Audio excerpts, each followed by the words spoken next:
T'as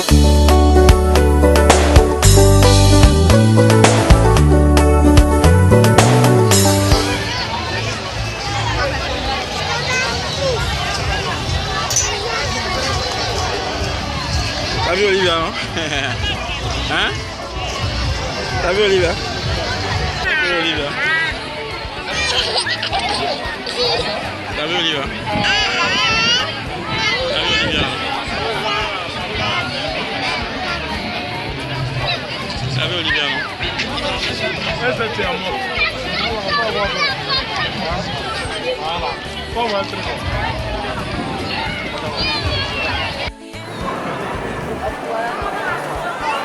Non, c'est pas là, l'autre côté. Là, tu pourrais attendre.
Coucou Olivia et Yann, j'espère que vous allez bien, mes petits frères et petites soeurs chéries. Je vous fais plein de bisous, là je suis dans le bureau de papa.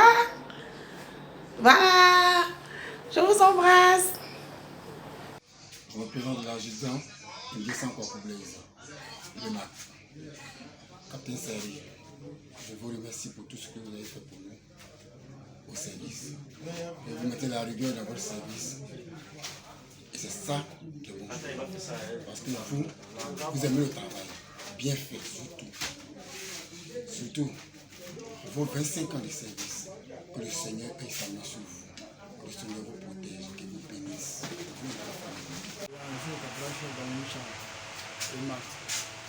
veux dire c'est de remercier le capitaine pour tout ce qu'il fait pour le service. Ce que je peux dire, je lui dis merci au capitaine Seri.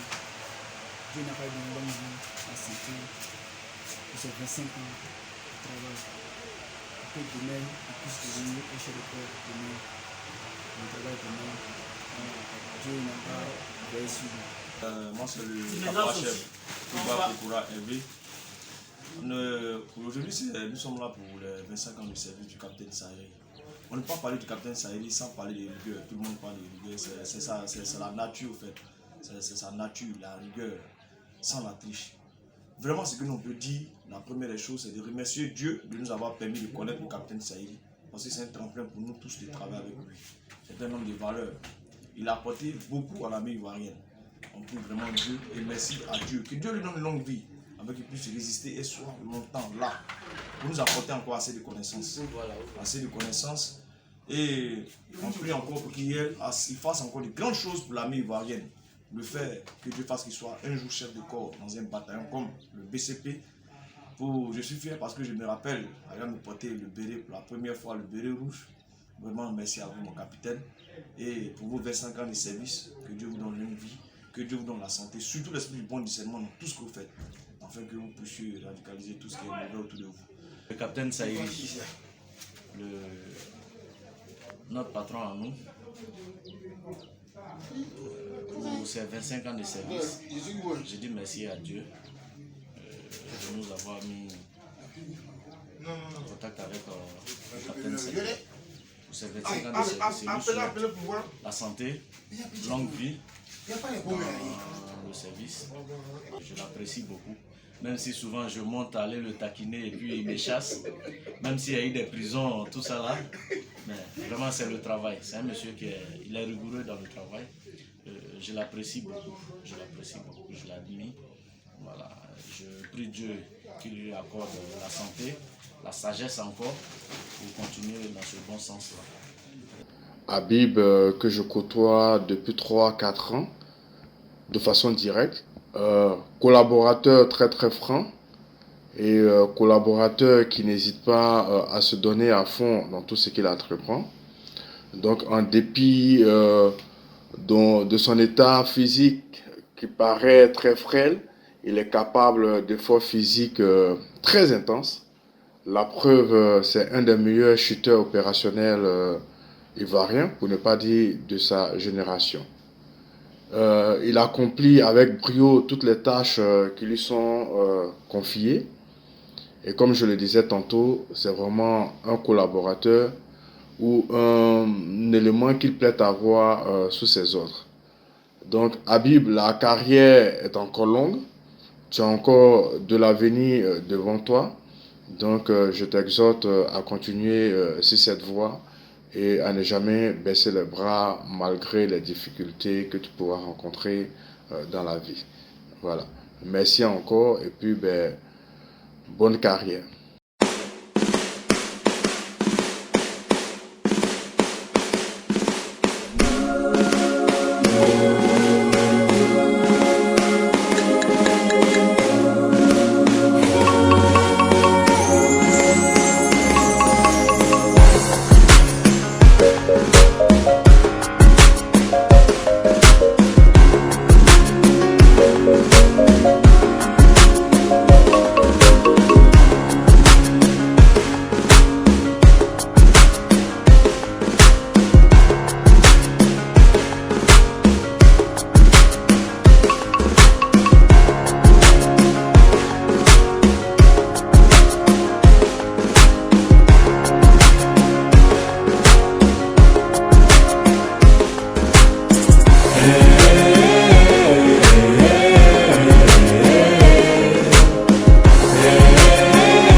Au lendemain de la crise post-électorale que la Côte d'Ivoire a vécue, la situation sécuritaire dans le corps militaire était un peu compliquée.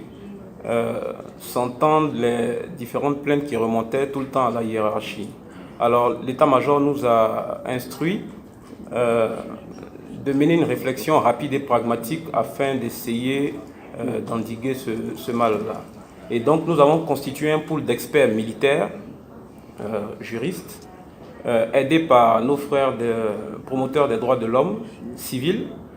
Et nous avons aidé à la création d'une ONG qui s'appelle la Coordination africaine des droits de l'homme pour les armées. Le but de cette ONG, c'était la lutte contre l'impunité, dans un premier temps, et deuxièmement, c'était d'aider à la promotion et à la formation en liaison avec le CICR et d'autres organismes avec lesquels nous travaillons. Et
sommes en pleine montagne. Moi et Zague. Et le voilà, il est en train de se... de s'emmerder, hein, le froid. Ah oui, le commando d'Akandje ici, vraiment, je ne pense pas que... je pense pas que c'est pareil, hein, Akandje, mon ami. Zague, est-ce que c'est pareil? Rien à voir. On n'a rien à voir avec Akandje. C'est pas un jeu. C'est pas un jeu, hein? Tiens, on est à moins 10 degrés. Nous sommes à moins 10 degrés dans les montagnes de... c'est quelle ville là? Qui connaît même? Il fait froid, c'est tout.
Y a un bonheur qui chante en moi et qui me donne la joie,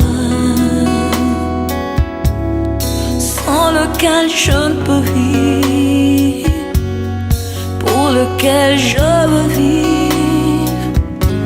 Le prince de l'équité m'a libéré de l'iniquité, m'a changé d'identité. Je m'appelle racheté. Où irai-je encore loin de toi, celui qu'on appelle Emmanuel, mon bonheur et ma joie, mon tout, en tout, mon bien précieux et personnel, mon ami, mon cœur, mon Jésus, mon Jésus, mon Jésus, mon Jésus, je n'ai pas d'autre que toi, Seigneur, mon Jésus, mon Jésus. Jésus, je n'ai pas d'autre que toi, Seigneur.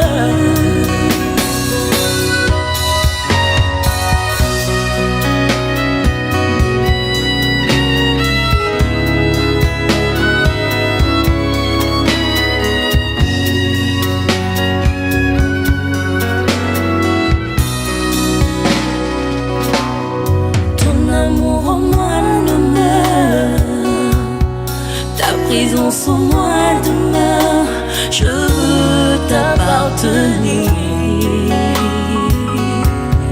Comme un sceau dans mon cœur, soit gravé le nom de mon Jésus.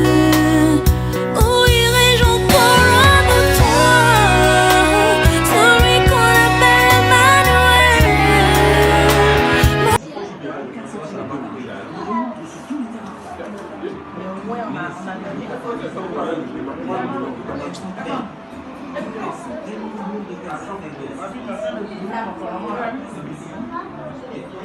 C'est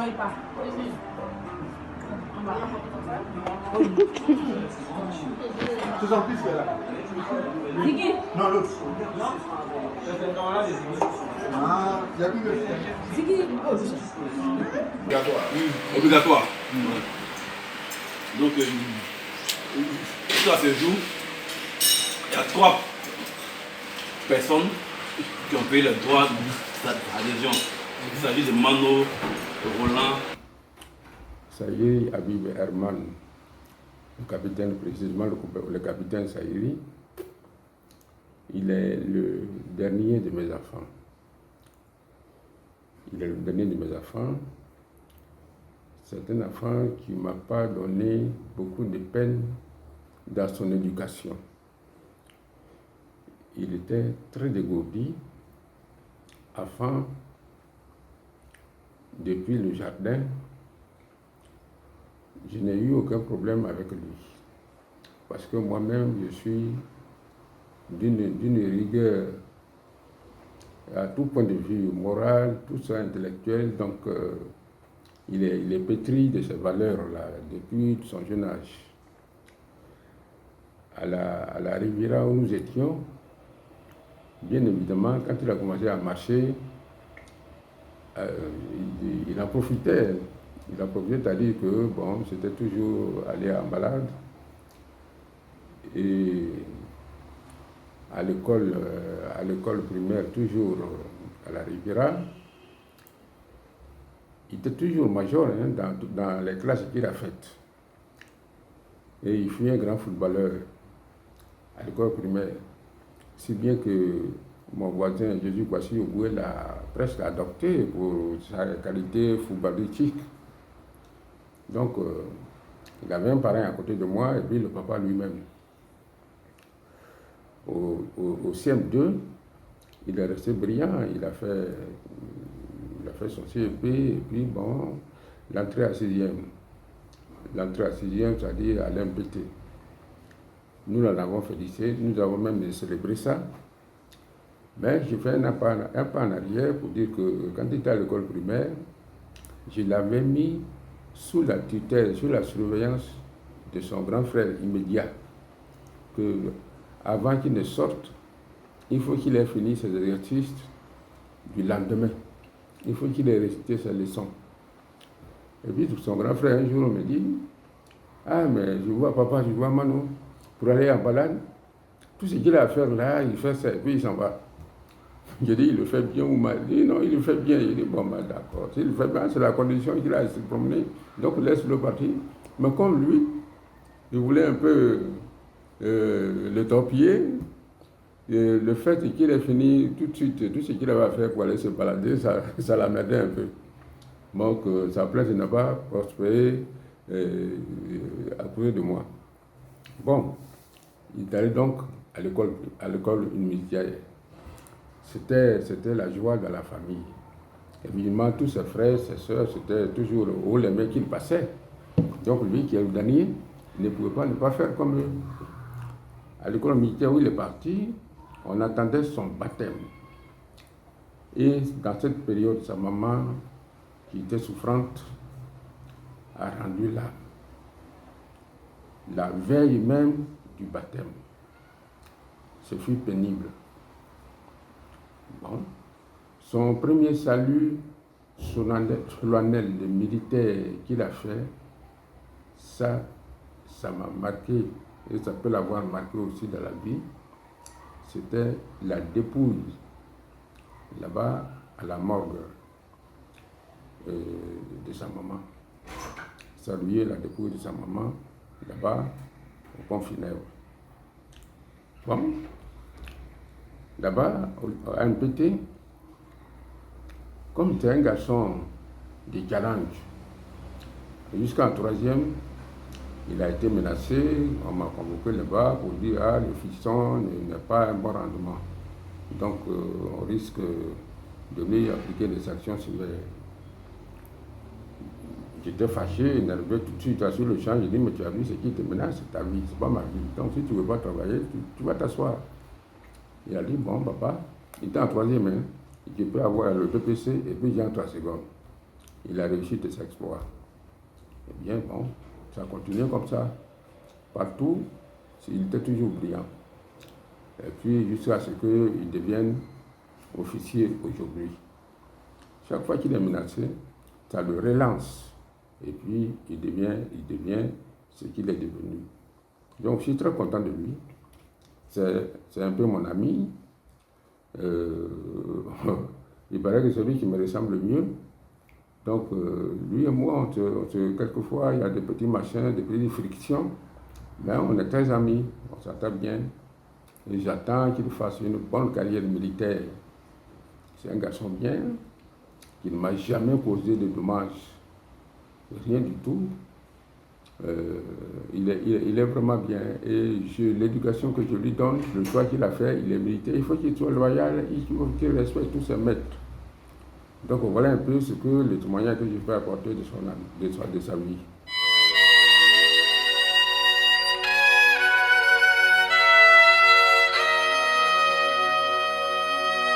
Y a un bonheur qui chante en moi et qui me donne la joie, sans lequel je ne peux vivre, pour lequel je veux vivre.